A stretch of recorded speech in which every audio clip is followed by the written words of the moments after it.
Sa isang bansang puno ng ingay ng politika at kontrobersya, sino ang nagsasabi ng totoo? Sino ang nasa panig ng bayan? Welcome to Bayang Pinas, ang news channel na hindi takot maglatag ng katotohanan. Dito, pinag-uusapan natin ang mga isyong may kinalaman sa kinabukasan mo, politika, pamahalaan, at ang tunay na kalagayan ng ating bansa.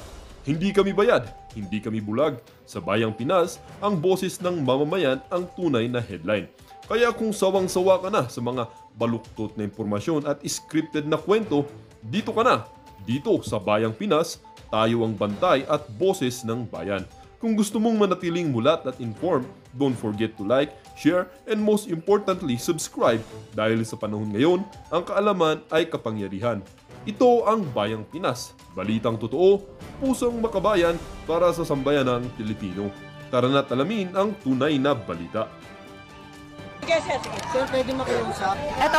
Yan. Hello. Wala naman ho yung Hello. mga tao dito, namamahinga din ho, sir. Baka pwede... Sir, hindi ka matahimik sa mga bahay namin! Sila naman na baha! Sila! Gusto ninyong matahimik kami, binabaha!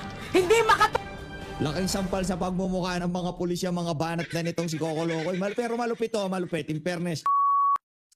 Dito sa video na to, pag-usapan naman ho natin ang pagpunta kagabi dyan sa Forest Park nitong mga social media influencer na to, kagaya nitong si Project 1M Ground Zero at nitong si Kiko Matos. At dito rin ho sa video na to, pag-usapan ho natin itong mga hanas nitong si Rodolfo Azurin Jr. At itong live nitong si Sir Ted Pailon, papasadahan din ho natin yan. Pero bago yan mga kababayan, isang like at isang subscribe. Masaya na ho tayo dyan sa mga gusto sumali sa ating community. Yung join button nandyan lang ho sa baba. Ayun na nga mga kababayan, rekta na ho tayo dito sa mga hanas nitong si Rodolfo Azurin Jr. Ang problema ho kasi dito, palibhasa, mayaman na tong si Sir, di ba? Palibhasa ay retirado na at meron na siyang natatanggap na pension. Magkano nga kasi pension nito? Mahigit 100,000 kada buwan. Kung di tayo nagkakamali ha, base doon sa mga 4-star general, kasi naging 4-star general to, naging chief PNP to eh. Kagaya nitong si Ping Lacson, mahigit 100,000 piso ang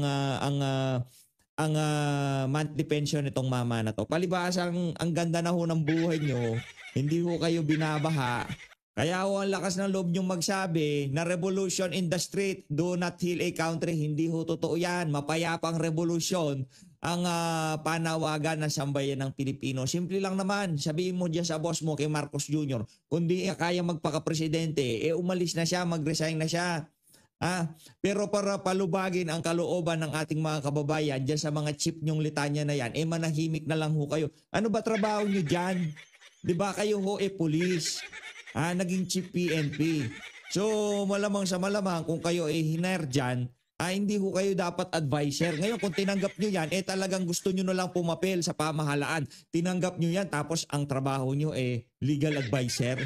Di ba? Anong magagawa nyo bilang legal advisor? Dati kayo sa law enforcement. Ang trabaho nyo, dakpin yung mga may kasalanan, dakpin yung mga kawatan. Hindi yung hihingan kayo ng advice kung anong gagawin itong mga ICI na to. Anong tatanong nila sa inyo? Paano namin malilihis to sa mga talagang may sala kagaya ni Martin Romualdez at nitong si Saldico? Yun ba ang hinihingi nilang advice sa'yo?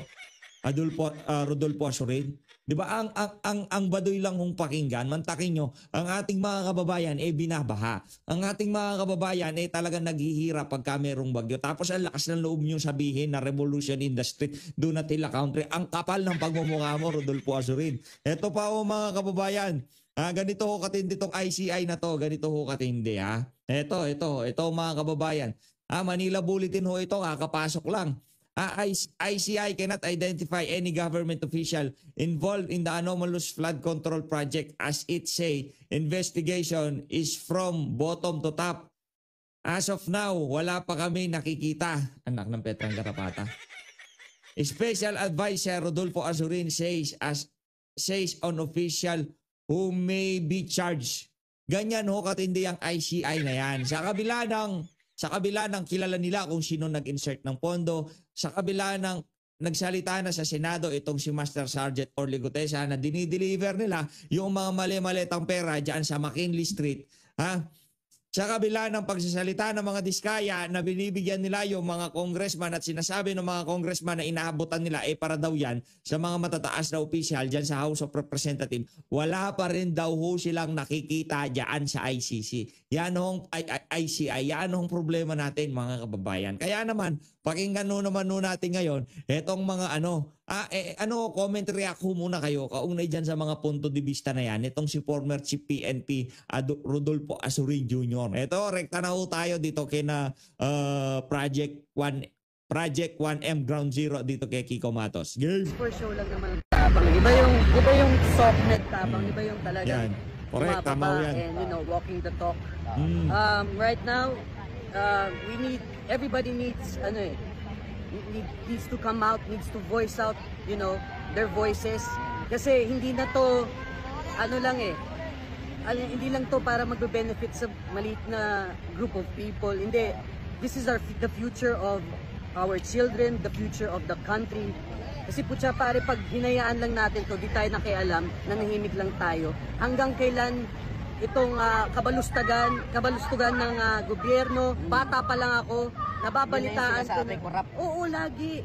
Tapos, hanggang sa pagtandaan natin, kailangan lahat tayo may gawin and this is the time. We need to go stand up, lumaban. Speak out. Hindi natin kailangan manira, mag-riot. Ang kailangan lang natin isuportahan yung mga ganitong pangyayari. Hindi ito isa lang because the revolution will not happen overnight. Okay, mahabang proseso to. And nananawagan ako sa lahat ng kabataan, sa lahat ng concerned. Laban natin to. This is our time. Ayun, ang dami ko rin sinabi. Salamat. Umuulan na. Salamat. Umuulan na. Inatay ko na yung mga kapon ko eh. Thank you. So ito, umuulan na rito. Kakatapos lang makapag-usap ni Kiko Barzaga sa mga pulis. Kinausap niya. Lipat naman ho tayo. Ito ang naging statement nitong si Congressman Kiko Barzaga. Mag-follow ho kayo dyan sa Newsline, Nightline News ha. Mag-follow ho kayo dyan. Game! Next day, surprise. Hindi ko sasabihin kung saan subdivision. Hindi ko sasabihin kung ilan kami. Hindi ko sasabihin kung anong oras. It's just surprise. And sila na bahala. Para sa akin lang, we have to protect the interests of the Filipino people over the interest of corrupt politicians. So sorry din sa lahat ng mga police at sa lahat ng mga security agencies. Ang dami-dami nila na nag-overtime ngayon, thousands. Pero kailangan talaga ito ng bansa natin. If we do not show, not just the local community but the international community, that there is chaos and there is corruption within our system, then there will be no change. Hindi natin pwedeng ulit-ulitin lang yung mga nangyayari for the past few years, for the past ever since Marcos sat down and Romualdez became speaker, lahat ng ito, this has only been getting worse and worse at hindi natin pwedeng hayaan lang ito. At some point we have to say it has to stop. Tuloy-tuloy na ba ito? Ha? Yes, every day. Pero yung bukas, yung next day, surprise, hindi ko sasabihin kung saan subdivision, hindi ko sasabihin kung ilan kami, hindi ko sasabihin kung anong oras, it's just surprise. And Saludo. sila na bahala.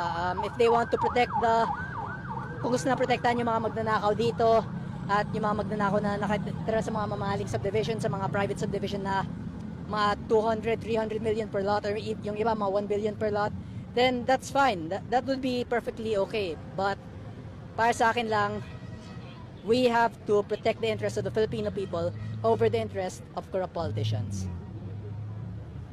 And that's why we're targeting the private homes of the corrupt instead of the public offices where they steal the money from. Kasi doon ninakaw lang na yung pera doon, pero dito na dinadala. Magaling Yung bukas, yung next day.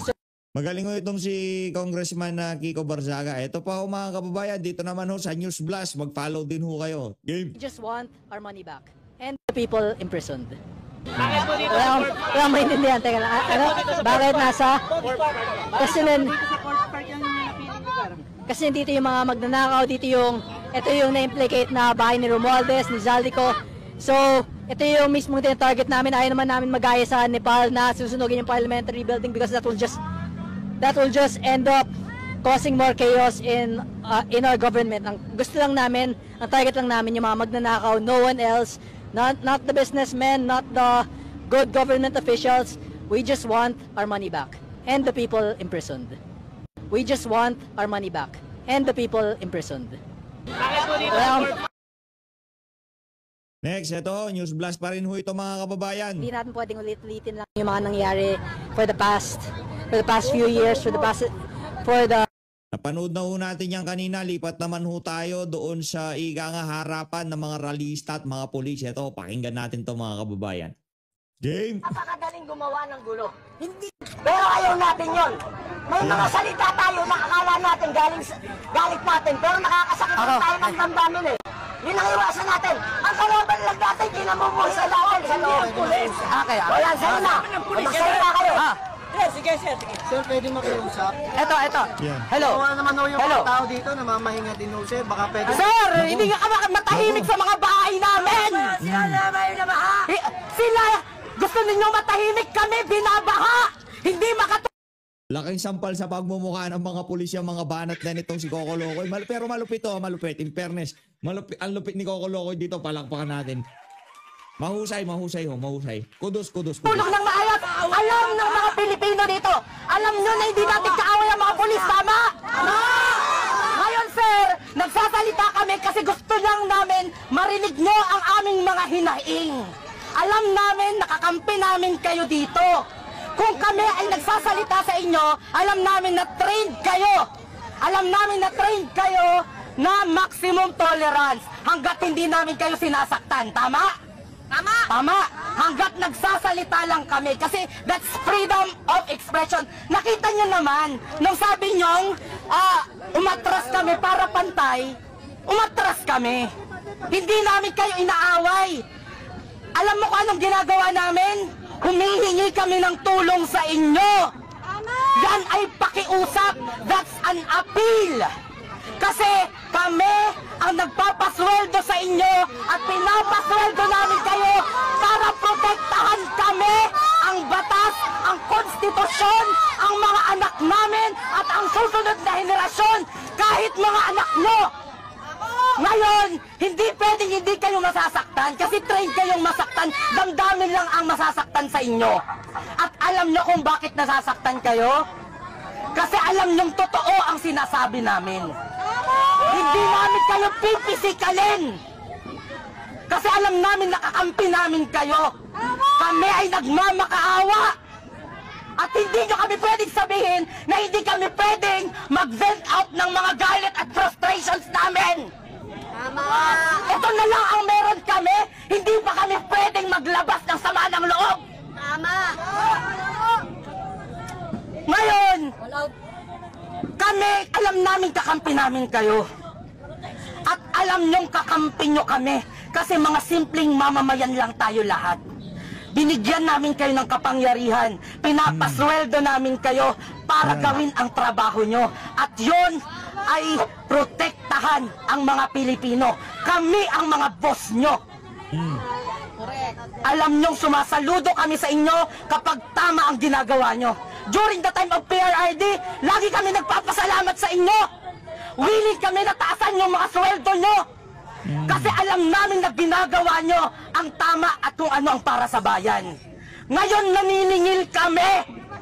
Naniningil kami sa mga sweldong dinoble namin. Asan kayo? Ngayon, sir, hindi kami mga bobo, hindi kami mga tanga, nasasaktan namin ang mga kakampi nating pulis. Huwag nyo kaming maliitin. Hindi nyo ba nakita na nung pinaatras nila kami, umatras kami? Yun ba ang nangaaway? Diba, sabi ko, basta pantay lang ha. Pantay na, okay na. Nagkaroon ba ng gulo? Ang mga tao ngayon ay frustrated. Maliban sa mas malala ang krimen sa mga kalsada, kung makaligtas kami sa saksak, hindi kami makakaligtas sa sakit. Hospital! Kasi magkaka-leptospirosis kami. Kasi araw-araw, maliban sa hindi kami ligtas sa mga kriminal, hindi pa kami ligtas sa baha. At hindi tayo ligtas sa hospital! Kung wala sila pambayad natin sa mga At kinuha, at kung sakaling magkakasakit kami, dahil sa... Sino ba naman ang gusto dito sa kalsada? Sino ba naman ang gusto na napupolusyonan dito? Nandito kami kasi galit na kami sa gobyerno. Nakita nyo naman sa liwasan, hindi doon naman kami ng gulo. Diba? Kaya kasabi ko kay sir kanina... Gulo doon! 3,000 ka na isang bata! Kaya sabi ko naman kanina kay sir, at naintindihan din naman ni sir, na tayo ay nagve-vent out lang. Ano ang sigaw natin? Marcos resign! Marcos resign! Marcos resign! Marcos resign! Ito na lang, ibabalik na natin. Huli-huli, pasensya na sir, ngayon pa lang masasaktan ang mga damdamin nyo. Ngayon pa lang, marami kayong maririnig na galit. Yun ang aming gagawin. Hindi namin kayo aawayin, hindi namin kayo sasaktan, para hindi nyo din kami saktan, kasi kami ang mga boss nyo. Kami ay mga boss na nagsasabi sa inyo na hindi na namin nagugustuhan ang trabaho ng gobyerno kung saan kabilang kayo. Kami ay mga boss nyo na nagagalit na sa inyo dahil hindi na namin gusto ang kakulangan nyo ng aksyon sa mga nangyayaring ito. Pero again, hayaan nyo kaming maglabas ng aming saloobin. Yun lang. Napakasolid ho nun mga kababayan, napakasolid. Ngayon naman ho, lipat naman ho tayo. Ito, malupit ho ito. Ito si Boss Dada at itong si Sir Jack, malupit ho ito, panoorin ho natin. Sabi ko, agawin natin yung truck ng pulis, mag-excursion tayo. Libre gas niyan. Hello po. Libre gas niyan. Libre gasolina yan. Oo. Paano mo sa coastal? Oo. Hoy, Jay Guevara. Upal. Ang pampansang Makata. Ayan. Solid. Hoy. Libre pa mga gas nyo, mga hayop kayo. Parang ikot nyo. Nakamotor ka kaya? Oo, ano dyan? Nakamotor. Para mabilis tayo, ano? Kumakaway yung mga ano. Ba't namalis na sila? Ha? Ba't namalis sila? Papalit daw yung ano. Papalit daw yung ano. Papalit daw yung SWAT para may baril. Gulo ka naman. Magpapalit na pala. Easy lang kayo. Hindi nila iiwan tong lugar na to dahil meron talagang dapat proteksyonan daw sila dito. Pero lumipat lang ho, wag muna tayo magdiwa. Hindi, kampi natin yan. Kampi natin yung mga lesbo. Ano pa yan? Kampi natin, tropa natin yung mga lesbo. Pero yung mga pulis sa Davao. Wala na si Tory. Wala na yung abusadong pulis. Ginawa ka Meron ko eh. ko si Tory pang ano yan. Pinagkakampan ko na yun. Ito, papasok ka mukha na to eh. Oy, Byron! Kaya pa ilot-ilot doon eh. Hindi siya mga parado sa pangalan. Nakamotor ba siya? Oo, hindi ka galing ng Tagaytay. Oo, ha? Asan na kayo? Oy, ikaw Jay, alam mo may pilay sa'yo yung mukha mo. Oo, yung mukha mo ang pilay, tsaka yung utak mo. Oo, ayan na. O ito yung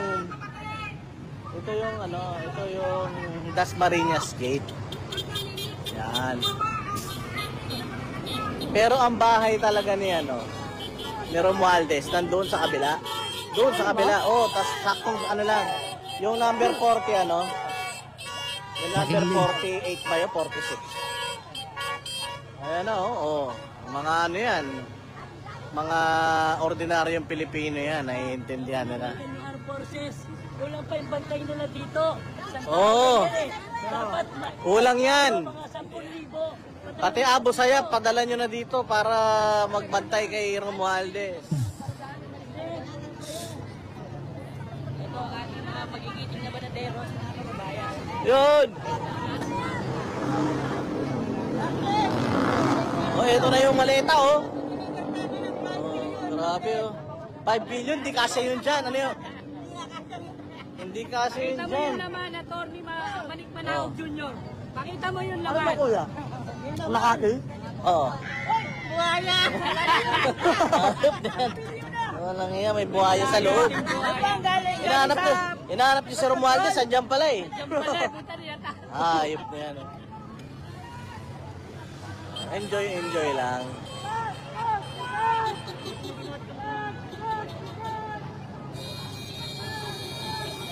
Ayun na, oh. Nagagalit din yung mga tao eh. Oh.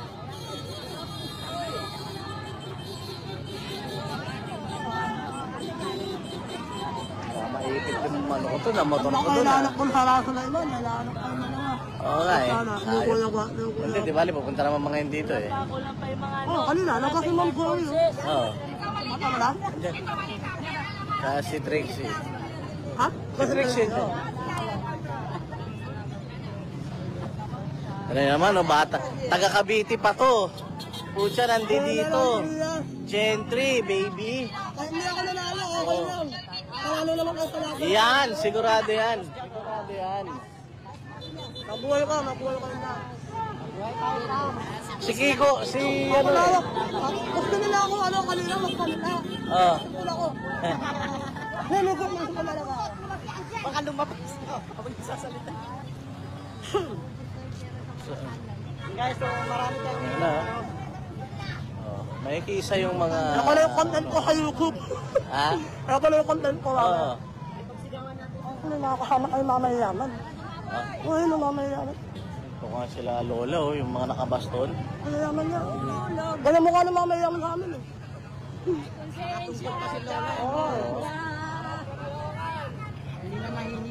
Lala! Ay, ulit. Si Marcos talaga kasi walang delikadesa eh. Sinisigaw naman ng taong bayan na umalis sa pwesto, ayaw umalis. Wala eh. Wala masabi ng akala mo Eh, kulang pa yung pera, no? Kulang pa. kulang pa, hindi pala. Ano bibili ng bantayo? May 2 taon pa eh. Baka bumili ng planetang hayop na yan. Nakikita ko, dapat iyan na niya, give up na niya eh. Ayun nga, nagtataka si Kuya, bakit daw hindi pa huminto si BBM? Baka bumili ng planeta. Siguro, Doon sila plano niyang lilipat. bumili ng Siguro planetang bibili ito. niya yung planetang tanga. Oo, Mga planetang bagad. planetang tanga. Baka bibili niya. Kaya hindi pa humihinto. May 2 taon, may 3 taon pa eh. Uubusin nila yan. Hanggang na... Kawawa sa Sara, pag naupo, walang pera. Oo, pag okay lang. Kasi pag naupo si Inday Sara, siya yung sisisihin. Ang laki ng utang ko. Oo, ganun yan. Talaga si... Beyond repair. Oh. Well, siyempre, ayan, no? Legit, Banatero, Sir Jack. Sana dumating na yung karma sa kanya. Hindi siya umabot ng 2 taon. Umalis na si Kiko. Si Kiko. Umalis na nga eh. Si Kiko. Kasi kung kanyaw. Si Kiko Pangilinan. Ganun lang kami nun, wala naman. Pero may nakita ko mga kanina kaunti lang. Doon nga sana, kaya nga si Banat, hindi makaparada dahil pinipigilan doon. Oh, pinigilan na eh. Eh dito nakapwesto na tayo kaagad kaya hindi na naharangan. Pero yung yung papunta ng yung McKinley, harang na yun, sarado na yun. Oh, yung kasi doon ang bahay ni Romualdez, walang gate yun eh. Kaya yun ang inarangan nila. Asan na si Kong Gonzaga? Umuwi na? Oo, kanina nandito siya kanina. Ayaw siya kayo mali ng mga pulis eh. Kinakamalan ng mga pulis. Ayaw ng mga pulis. Gano'n? Mga bastos. Oh, shout out watching from Kuwait. Oh, shout out sa mga gusto magpa-shout out diyan. Oo, bawal pa nga ako talagang lumabas eh. Kasi kanina special eh. Pero siyempre para sa bayan, labas tayo. Tayo na tayong Kung ayaw kumalit ng mic ko, walang yata. sunod pa yan dun sa mga baka hindi pa sa Cebu. Tapos makikita mo, tanongin kita pare, nasa si BBM. Wala. Lumindol na sa Davao, lumindol na sa Baguio. May May karera? kasi, tawag ko sa kanya magbuhay. Bakit? Hay! Ayun Ay, lunas na malalaman kung lumindon sa Davao eh. Kaya yun ang status sa Cebu. Matagal maka-recover yung mga tao doon. Kasi walang tulong talaga eh. Kulang. Ang akala nila pag nagbigay ka ng food pack ng DSWD, yun na yun.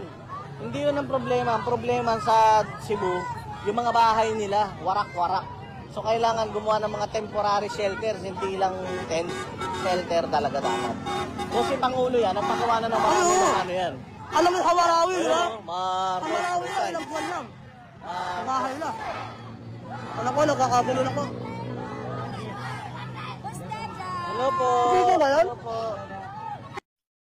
Ngayon na nga mga kababayan, lipat naman ho tayo dito kay Manu Tigpilo. Grabe, ang dami ho palang nangyari kagabi diyan sa diyan sa Forbes Park. Pero ang pinaka nakakabilib ho dito sa video natin na to, yung ICN.